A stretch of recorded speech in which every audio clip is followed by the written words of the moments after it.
Hello friends, आपल्या सर्वांची आवडती मालिका तू ही रे माझा मितवा या मालिकेच्या आजच्या शनिवार 11 जुलैच्या एपिसोडमध्ये एकानंतर एक धमाकेदार ट्विस्ट आले आहेत. फ्रेंड्स, आजचा एपिसोड खूप भारी होता. मग नेमकं घडलंय तरी काय?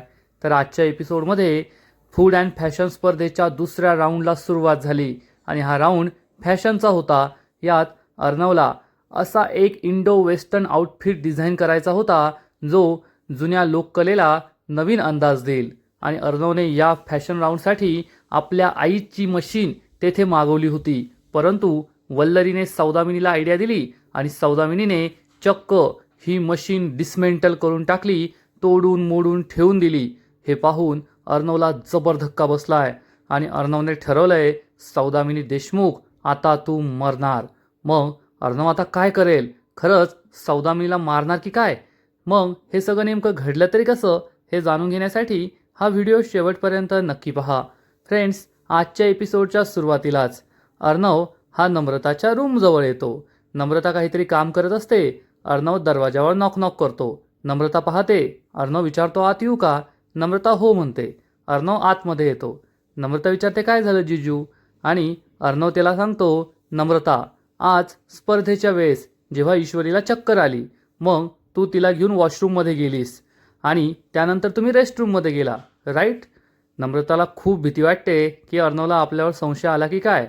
अर्णव विचारतो, रेस्टरूममध्ये गेल्यावर ईश्वरीला सफोकेट होत होतं आणि तेथे एक फॅन होता, जो फॅन तू तिच्यासमोर ठेवला.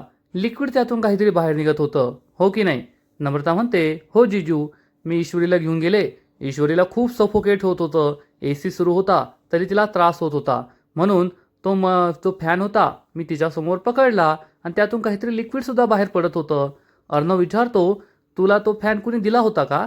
तर नम्रता सांगते, नाही जिजू, मला कोण कशाला फॅन देईल? तो फॅन तर आधीपासून तेथेच होता. अर्णव म्हणतो, ठीक आहे, कारण मला अशी शंका आहे, त्या फॅनमधून जे लिक्विड बाहेर येत होतं ना, त्या लिक्विडमुळेच ईश्वरीच्या डोळ्यांना त्रास झालाय, त्यामुळेच तिची दृष्टी गेली आहे.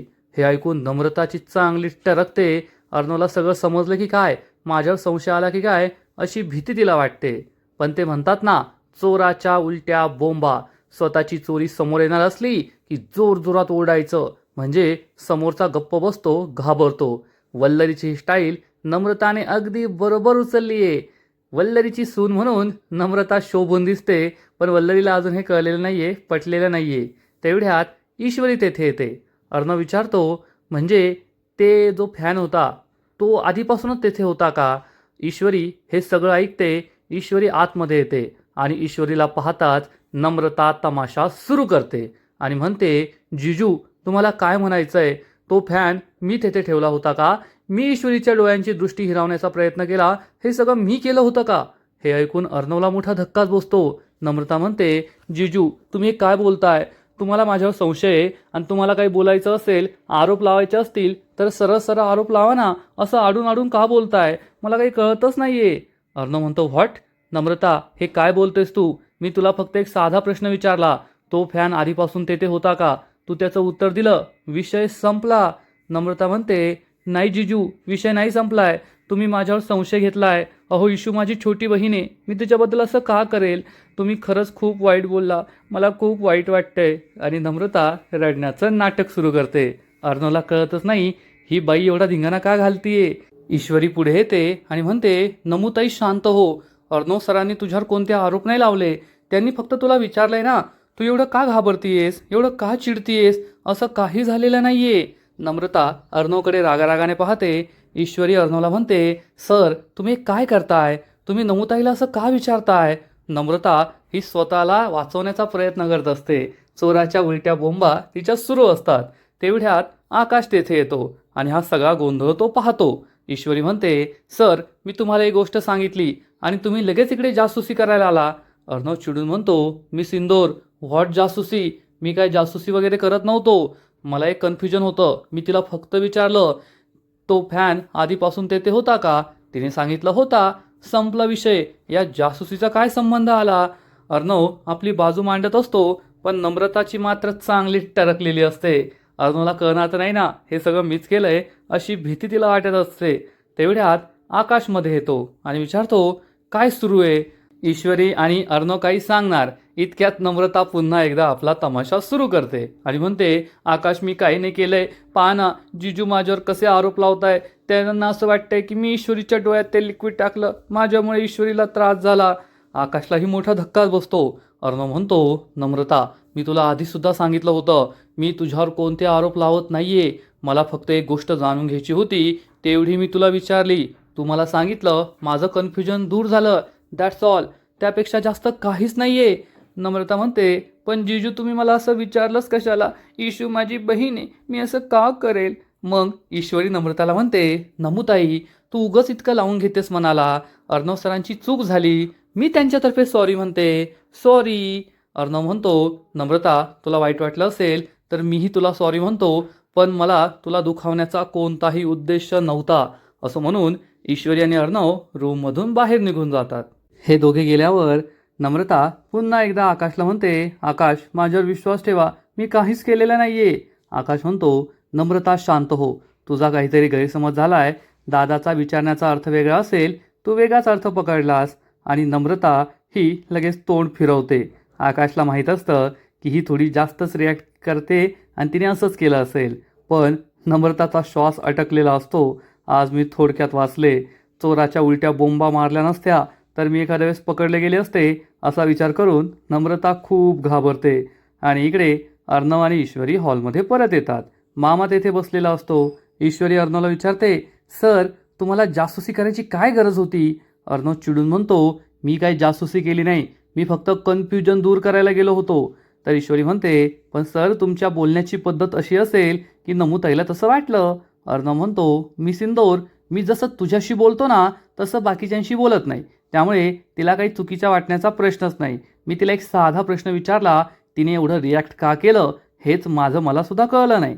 तेवढ्यात आकाश तेथे येतो आणि म्हणतो, दादा इट्स ओके. तसं पण नम्रता काही गोष्टींबद्दल खूप सेन्सिटिव्ह आहे, ती कधी कशी वागेल ना सांगता येत नाही. तुला वाईट वाटलं असेल तर सॉरी. तेवढ्यात मामा पुढे येतो आणि विचारतो, काय झालं? काही कन्फ्युजन झालं असेल. अर्णव म्हणतो, मामा ते सोड. तर मामा म्हणतो, हो उद्याचा दिवस खूप महत्त्वाचा आहे. उद्या फॅशन अँड फूड स्पर्धेचा दुसरा राऊंड आहे. तुम्ही त्याबद्दल काही ठरवलं आहे का, की उद्या काय करायचं आहे, कसं करायचं आहे? आणि इकडे वल्लरीने सौदामिनीला कॉल केलेला असतो. वल्लरी अजून गाडीतच बसली आहे. वल्लरीला दुसरं काही हॉटेल, लॉज, रूम काही भेटत नाही आहे. गाडीतूनच ती मागील 24 तासांपासून ऑपरेट करते आहे. वल्लरीने सौदामिनीला कॉल केला असतो आणि ती सौदामिनीला विचारते, तुमच्याकडे काही प्लॅन आहे का? सौदामिनी सांगते, माझ्याकडे कोणताच प्लॅन नाही आहे. तर वल्लरी म्हणते, मग उगाचच तुम्ही माझा फोन कट केला. आधी मी तुम्हाला फोन केला तर माझ्यावर डाफरल्या आणि रागारागात फोन कट केला. पण माझ्याकडे एक सुपर प्लॅन आहे, तो तुम्हाला माहिती नाही आहे. हे ऐकून सौदामिनी खूप खुश होते. आणि इकडे मामा, आकाश, अर्णव, ईश्वरी हे सगळे स्पर्धेबद्दल चर्चा करत असतात. आणि अर्णव सांगतो, उद्या दुसरा राऊंड असेल आणि हा फॅशन राऊंड असणार आहे. यामध्ये सुद्धा नक्कीच काहीतरी सरप्राईज एलिमेंट असणार आहे. ईश्वरी ही टेन्शनमध्ये येते. मामा म्हणतो, पण उद्याच्या राऊंडमध्ये सरप्राईज एलिमेंट असेल तर मग काय करायचं? अर्णव सांगतो, आपल्याला आधीपासून ज्या काही पॉसिबिलिटीज आहे त्यावर तयारी करून ठेवावी लागेल. मामा म्हणतो, अरे पण तूच म्हणाला ना सरप्राईज राऊंड आहे, मग आधी आपल्याला कसं कळणार? ईश्वरी म्हणते, तेच ना सर. तर अर्णव म्हणतो, सरप्राईज आहे पण असून काय असेल? फॅशन रिलेटेड आपल्याला तेवढं नॉलेज तर आहेच. आकाश म्हणतो, आणि हो आपण आधीपासून काही आयडियाज फायनल करून ठेवल्या आहेत. अर्णव म्हणतो, उद्या आपल्याला प्रिपेअर राहायचं आहे आणि काही करून उद्याचा राऊंड आपण नच जिंकला पाहिजे आणि ही स्पर्धासुद्धा. आकाश म्हणतो, हो आपल्याला हे करावंच लागणार आहे. आणि इकडे आकाशची आई वल्लरी मात्र अर्णव कसा हरेल याकडे लक्ष ठेवून असते. आणि वल्लरी ही सौदामिनीला सांगते की उद्याचा राऊंड मी जसा म्हणते ना तसाच असणार आहे. आणि उद्या असा राऊंड असल्यास अर्णव त्याच्या आईची म्हणजे सात्विकाची जुनी मशीन तेथे घेऊन येईल. म्हणजे अर्णव काय विचार करणार आहे हे वल्लरीला आधीपासून माहीत असतं. वल्लरी खरंच जिनियस आहे, तिने तर सायंटिस्टच असायला पाहिजे होतं.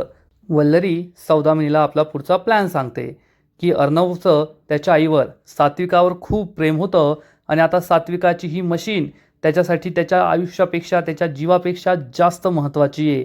आणि उद्या जर मी जसा सांगते तसा राऊंड असेल तर अर्णव या मशीनवरच आपलं फॅशन राऊंड खेळणार आणि ही मशीन तो नक्की तेथे घेऊन येईल. सौदामिनी सांगते, हो मला ती मशीन माहिती आहे, ती अर्णवच्या केबिनमध्येच आहे. वल्लरी म्हणते, हो तीच मशीन. सात्विकाला कपडे शिवण्याची खूप आवड होती. अर्णव आणि अंजलीचे सगळे कपडे तीच शिवायची आणि जेव्हा सात्विकाने आत्महत्या केली तेव्हा अर्णवने तिच्या आठवणीतच फॅशनचा बिझनेस सुरू केला आहे आणि त्याला ती मशीन खूप जास्त प्रिय आहे. त्यामुळे तुम्हाला एक काम करायचं आहे, जेव्हा ती मशीन तेथे स्पर्धेच्या ठिकाणी पोहोचेल तेव्हा ती तोडून मोडून टाकायची आणि ही तुटलेली मशीन पाहून अर्णव पूर्णपणे कोलमडून जाईल आणि त्याचं स्पर्धेवर लक्ष राहणार नाही आणि हीच ती संधी असेल जेव्हा आपल्याला आपला डाव साधता येईल. हा प्लॅन ऐकून सौदामिनी खूप खुश होते. वल्लरी फोन कट करते आणि सौदामिनी इकडे विचार करते, वा वल्लरी वा, काय भारी प्लॅन आहे तुझा. या प्लॅनमुळे तर अर्णवचं लक्षच या स्पर्धेत लागणार नाही आणि मग अर्णव ही स्पर्धा हरणार आणि पर्यायाने त्याची सात्विक फॅशनसुद्धा. सौदामिनी खूप खुश असते आणि इकडे वल्लरी दॅट इज दॅट असा विचार करून खुश असते. वल्लरीला काही राहण्याची जागा सापडत नाही आहे. 2-4 दिवस ती या गाडीतच फिरते की काय असंच दिसतंय. आणि इकडे अर्णव हा ईश्वरीला म्हणतो, आपण ही स्पर्धा जिंकणारच. ईश्वरी म्हणते, हो सर, आपण पूर्ण कोशिश करायची आहे, कारण कोशिश करने वालों की कभी हार नाही होती आणि ही स्पर्धा जिंकण्याची कोशिश करावीच लागेल. अर्णव तिला ठणकावून सांगतो, मिस इंदोर फक्त कोशिश नाही तर आपण जिंकायचंच आहे. अर्णव उभा राहतो आणि म्हणतो, तर चला मग सात्विक फॅशनसाठी. मग सगळे अर्णवच्या हातात हात देतात. मामा, आकाश, ईश्वरी, अर्णव सगळे या स्पर्धेसाठी कसून तयारीला लागतात आणि मग दुसरा दिवस उजाडतो. फूड अँड फॅशन स्पर्धेच्या दुसऱ्या राऊंडला सुरुवात झालेली असते आणि अँकर जीजी ही सगळ्यांचं स्वागत करते. तेथे सगळे जजेससुद्धा आलेले असतात. अँकर जीजी ही सर्वांना सांगते की काल आपल्या फूड अँड फॅशन स्पर्धेचा पहिला राऊंड झाला. हा पहिला राऊंड होता लोक चवीचा नवीन अंदाज आणि हा पहिला राऊंड जिंकलाय सात्विक फॅशनने. आणि आज या स्पर्धेची दुसरी फेरी आहे, लोककलेचा नवा अंदाज चॅलेंज. फूड तर झालंय, आता फॅशन. आणि ही स्पर्धा आता एकदम उत्कंठावर्धक वळणावर येऊन पोहोचली आहे आणि लवकरच या स्पर्धेचा निकाल लागणार आहे. त्यामुळे तुम्ही सगळे आमची ही स्पर्धा पाहत राहा. जीजी आपल्या स्पर्धेचं चांगलंच प्रमोशन करत असते. आणि इकडे अर्णव आणि ईश्वरीसुद्धा स्पर्धेच्या ठिकाणी पोहोचलेले असतात. आज पोहोचायला त्यांना उशीर झालेला नाही आहे, कोणतेही प्रॉब्लेम्स आलेले नाही आहेत. अगदी वेळेत ते येऊन पोहोचले. अर्णव एकदम हँडसम दिसत असतो. ईश्वरीने सुद्धा छान साडी नेसलेली असते, ती सुंदर दिसत असते. अर्णव हा लगेच शिर्केला कॉल करतो आणि म्हणतो, शिर्के, आजच्या राऊंडसाठी मला माझ्या आईची मशीन लागणार आहे. तसा मी त्यांना मेल केला होता आणि त्यांचं ओकेसुद्धा आलं आहे. ती मशीन येथे आली की नाही? शिर्के सांगतो, हो सर, ती मशीन येथे आली आहे. त्यांनी त्यांच्या स्टोअरूममध्ये ठेवली आहे. अर्णवला धक्काच बसतो. अर्णव विचारतो, स्टोअरूममध्ये? तेथे ती मशीन सेफ तर आहे ना? शिर्के सांगतो, हो सर, डोंट वरी, मशीन तेथे सेफ आहे. अर्णव म्हणतो, ठीक आहे, आणि अर्णव फोन कट करतो. पण ही मशीन बिलकुल सेफ नसते, कारण जेथे सौदामिनी आणि देवसरे आहेत तेथे काहीही घडू शकतं. सौदामिनी आणि देवसरे हे दोघे आणखीन 2 माणसांना घेऊन स्टोअर रूममध्ये येतात. देवसरेकडे चावी असते. देवसरे स्टोअर रूमचं लॉक उघडतो. मग हे चौघे या स्टोअर रूममध्ये जातात आणि तेथे अर्णवच्या आईची ही मशीन ठेवलेली असते. देवसरे सांगतो, सौदामिनी मॅडम, हीच ती मशीन. सौदामिनी म्हणते, हो, ओळखते मी या मशीनला. आणि मग सौदामिनी या 2 माणसांना सांगते, लवकरात लवकर ही सगळी मशीन डिसमेंटल करायची आहे. आणि मग ही 2 माणसं कामाला लागतात. हातोडी, स्क्रूड्रायव्हर, पाने, अनेक गोष्टी त्यांच्याकडे असतात आणि या एका मशीनच्या 1000 मशीन म्हणजे 1000 पार्ट वेगवेगळे करायचे असं सौदामिनीने ठरवलेलं असतं. सौदामिनी हे सगळं पाहून खूप खुश होते आणि म्हणते, थँक्यू अर्णव, खूप खूप थँक्यू, कारण आज तुझ्याविरुद्ध माझ्याकडे कोणताच प्लॅन नव्हता आणि तुझ्या आईची ही मशीन येथे आणून मला सगळ्यात मोठं गिफ्ट दिलं आहे. आता मी ही मशीन डिसमेंटल करणार आणि जेव्हा तू ही डिसमेंटल झालेली मशीन पाहशील तेव्हा तुला कळेल की तू किती मोठी चूक केली आहे. तू पूर्णपणे कोलमडून जाशील आणि मग ही स्पर्धा सौदामिनी क्रिएशन जिंकणार आणि सात्विक फॅशनसुद्धा मीच जिंकणार असा विचार करून सौदामिनी खूप खुश होते. आणि इकडे एका न्यूज चॅनलची रिपोर्टर, या न्यूज चॅनलचं नाव असतं NDKJ न्यूज, या न्यूज चॅनलची रिपोर्टर रस्त्यावर उभी असते आणि म्हणते, सध्या मुंबईमध्ये फूड अँड फॅशन स्पर्धा सुरू आहे आणि या स्पर्धेचं सगळीकडे खूप मोठी क्रेज आहे. आपण काही लोकांना विचारूया त्यांची फेवरेट जोडी कोणती आणि त्यांना काय वाटतं ही स्पर्धा कोण जिंकेल. असं म्हणून अँकर काही लोकांना प्रश्न विचारते, तुम्ही फूड अँड फॅशन स्पर्धा पाहतात का? हा माणूस म्हणतो, हो हो मी पाहतो आणि अर्णव आणि ईश्वरी जिंकणार आहेत. त्यामुळे अँकर खुश होते, प्रेक्षकसुद्धा खुश होतात. मग हे अँकर दुसऱ्या प्रेक्षकाला विचारते, तुम्ही पाहता का? तुम्हाला काय वाटतं कोण जिंकेल? आणि हा माणूस म्हणतो, नक्कीच ही स्पर्धा नम्रता आणि आकाश जिंकतील. अँकर म्हणते, अरे वा, स्पर्धेची तर खूप क्रेज आहे, प्रत्येकाने आपापल्या टीमसुद्धा ठरवल्या आहेत. मग अँकर आणखीन काही लोकांकडे जाते आणि त्यांना विचारते, तुम्हाला काय वाटतं कोण जिंकेल? हे दोघे मित्र असतात. एक मित्र म्हणतो की नक्कीच सात्विक फॅशन अर्णव आणि ईश्वरी जिंकणार. तर त्याचा मित्र म्हणतो, नाही नाही, नील आणि नीलकांती जिंकणार, सौदामिनी क्रिएशनची. आणि या दोन मित्रांमध्येच भांडण सुरू होतं.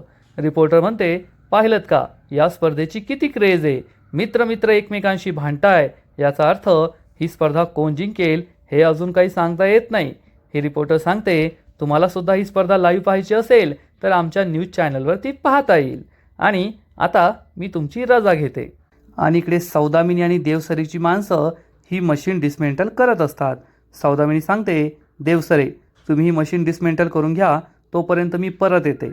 आणि सौदामिनी या स्टोअर रूममधून बाहेर पडते. तिला अर्णव आणि ईश्वरीला भेटायला जायचं असतं. आणि इकडे अँकर जीजी ही कॅमेरासमोर बोलत असते आणि सर्वांना सांगते की आमच्या या फूड आणि फॅशन स्पर्धेची सगळीकडे खूप हवा झाली आहे. आमची ही स्पर्धा सगळीकडे व्हायरल झाली आहे आणि फक्त महाराष्ट्रातूनच नाही तर अख्ख्या देशातून, अख्ख्या जगभरातून आम्हाला रिस्पॉन्स येतो आहे. पहिला राऊंड खूप गाजला आहे आणि आता दुसरा राऊंडसुद्धा एवढाच यशस्वी होईल अशी आमची अपेक्षा आहे. त्यामुळे तुमचा सपोर्ट असाच राहू द्या. स्पर्धा यशस्वी होते म्हणून जजेससुद्धा खूप खुश असतात, आनंदात असतात. आणि इकडे देवसरे या माणसांना म्हणतो, लवकर करा, लवकर करा, लवकर आवरा, एक एक पार्ट वेगळा व्हायला पाहिजे, पूर्णच्या पूर्ण मशीन डिस्मेंटल व्हायला पाहिजे. ओ दादा आवरा ना, एवढा वेळ नाही आहे आपल्याकडं. आणि ही दोन माणसं हे मशीन डिस्मेंटल करत असतात. पण देवसरेला भीती असते, अर्णव जर आला तर कुत्र्यासारखा मारील आपल्याला. त्यामुळे देवसरे त्यांना पटपट काम करायला सांगत असतो. आणि इकडे अँकर ही अनाऊन्स करते, तर चला मग आपली स्पर्धा सुरू होण्यासाठी आता फक्त अर्धा तासाचा वेळ बाकी आहे. पुढील अर्ध्या तासात आपली स्पर्धा सुरू होईल. तर सगळ्या स्पर्धकांनी आता आपल्या फायनल तयारीला सुरुवात करा. ईश्वरी आणि अर्णव एका रूममध्ये बसलेले असतात आणि हे दोघे ते ऐकतात. आणि त्याच वेळेस सगळे प्रेक्षक अर्णव ईश्वरी, अर्णव ईश्वरी, जिंकून जिंकून जिंकणार कोण? अर्णव ईश्वर आहेच कोण? जिंकून जिंकून जिंकणार कोण? ईश्वरी अर्णव दुसरे कोण? अशा घोषणा देत असतात. या घोषणा ऐकून अर्णव आणि ईश्वरीला खूप आनंद होतो. अर्णव म्हणतो, मी सिंदूर पाहिलंस का, सगळे आपल्याच नावाचा जयघोष करताय. सगळ्यांना असं वाटतंय की आपणच जिंकावं. तर ईश्वरी म्हणते, हो ना सर, आत्तापर्यंत आपण फक्त सात्विक फॅशनला वाचवण्यासाठी खेळत होतो आणि ही स्पर्धा जिंकण्याचा प्रयत्न करत होतो. पण आता आपण फक्त सात्विक फॅशनसाठी नाही तर या प्रेक्षकांसाठी, आपल्या या फॅन्ससाठी सुद्धा खेळायचं आहे आणि जिंकायचं आहे, लढायचं आहे. सौदामिनी हे सगळं ऐकते.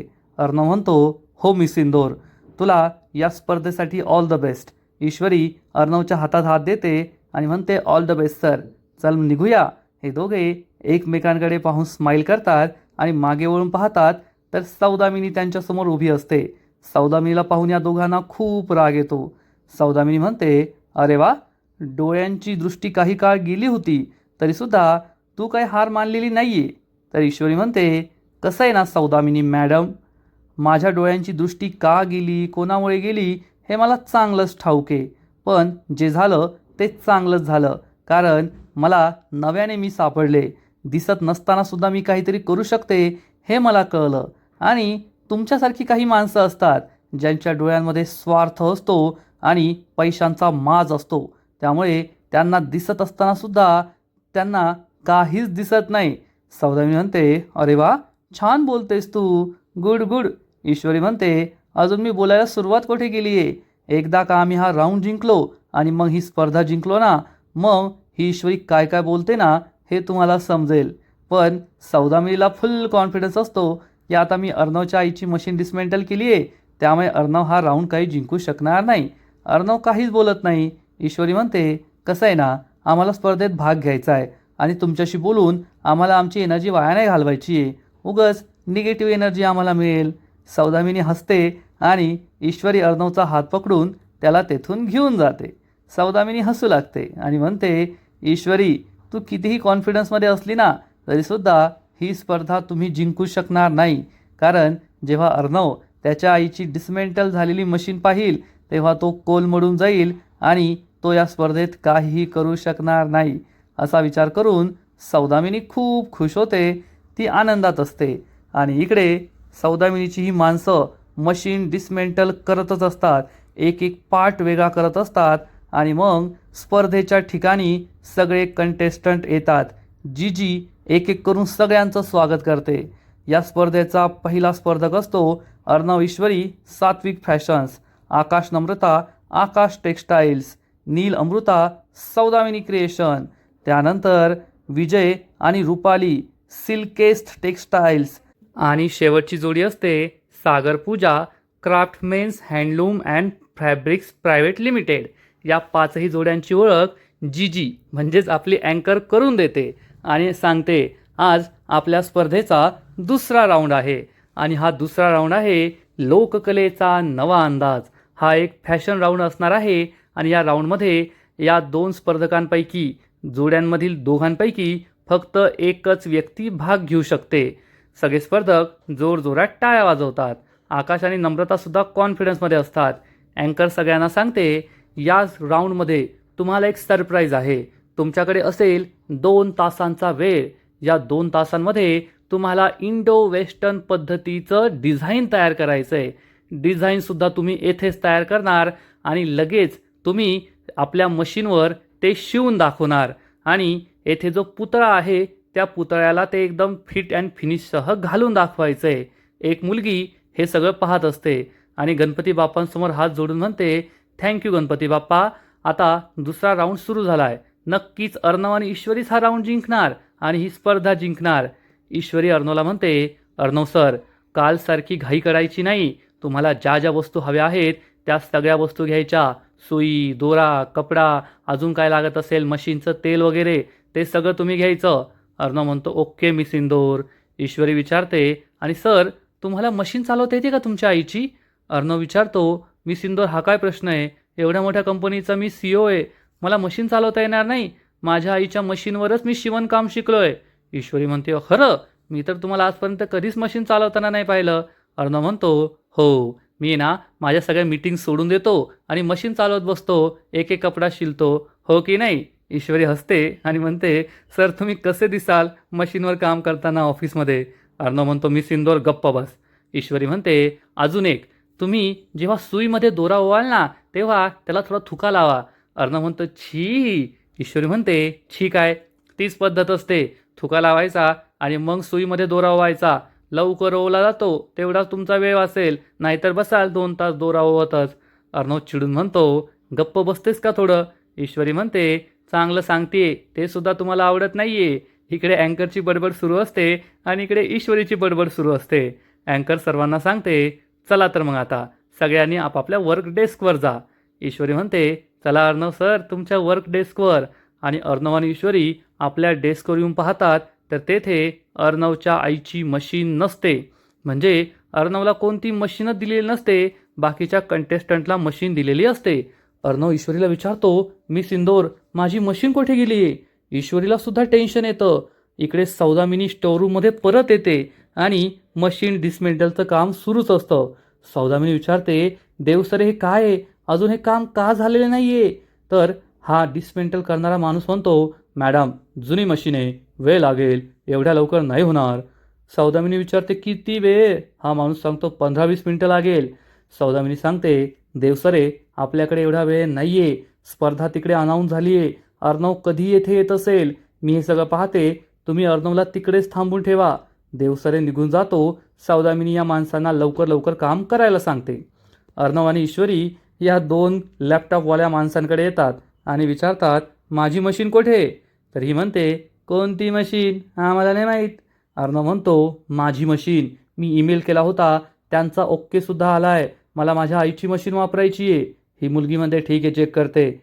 ही मुलगी काही चेक करत असते तेवढ्यात मिस्टर देवसरे म्हणतो, तुमची मशीन कुठे? अर्णव म्हणतो, तुमच्या स्टोअरूममध्ये. देवसरे म्हणतो, रूल्सप्रमाणे मशीन येथे पाहिजे. अर्णव म्हणतो, रूल्सप्रमाणे माझी मशीन येथेच आहे. तुम्ही ती इन्स्पेक्ट का केलेली नाही आहे? अर्णव आणि देवसरेमध्ये चांगलंच भांडण सुरू होतं आणि सगळे अँकर, जजेस, बाकीचे सगळे कंटेस्टंटसुद्धा विचार करतात, रोज रोज काय यांची भांडणं सुरू असतात. अर्णव या देवसरेला टोमणे मारतो, हा देवसरे अर्णवला टोमणे मारतो. अर्णव त्याची गचंडी पकडणार इतक्यात ईश्वरी त्याला थांबवते आणि जजेस तेथे येतात आणि विचारतात, काय गोंधळ सुरू आहे आज पुन्हा एकदा? आणि मग अर्णव त्यांना झालेला सगळा प्रकार सांगतो. आजचा एपिसोड येथेच संपतो. फ्रेंड्स, आजचा एपिसोड खरंच खूप भारी होता, इंटरेस्टिंग होता. आता अर्णवला त्याच्या आईची मशीन मिळते की नाही हे पाहायला मजा येणार आहे.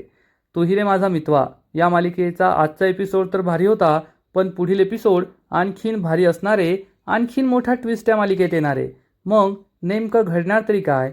तर या मालिकेच्या पुढील एपिसोडमध्ये आपण पाहू की अर्णव आणि ईश्वरी हे दोघे स्टोर रूममध्ये जातील आणि स्टोर रूममध्ये गेल्यावर त्यांना जबर धक्का बसेल, कारण येथे चक्क अर्णवच्या आईची मशीन डिसमेंटल करून ठेवलेली असेल. त्यामुळे अर्णवला खूप राग येईल आणि अर्णव चिडून म्हणेल, हे सगळं त्या सौदामिनी देशमुखचं काम आहे. आता ती मरणार, आता मी काय तिला जिवंत सोडणार नाही. आणि हे ऐकून सगळे खूप घाबरतील. अर्णवच्या तळपायाची आग मस्तकात गेलेली असेल. मग अर्णव खरंच सौदामिनीचा जीव घेतो की काय हे तर आपलं पुढील एपिसोडमध्ये कळणार आहे. फ्रेंड्स, तुम्हाला आजचा एपिसोड आवडला का? नक्कीच कमेंट करून सांगा. आणि तू ही रे माझा मितवा या मालिकेचे असेच नवीन नवीन एपिसोड, नवीन नवीन अपडेट सर्वात आधी पाहण्यासाठी व्हिडिओला लाईक करा, शेअर करा, चॅनलला सबस्क्राईब करून बेल आयकॉनवर क्लिक करा. म्हणजे या मालिकेचे नवीन नवीन एपिसोड तुम्हाला सर्वात आधी पाहायला मिळतील. खूप खूप खूप धन्यवाद.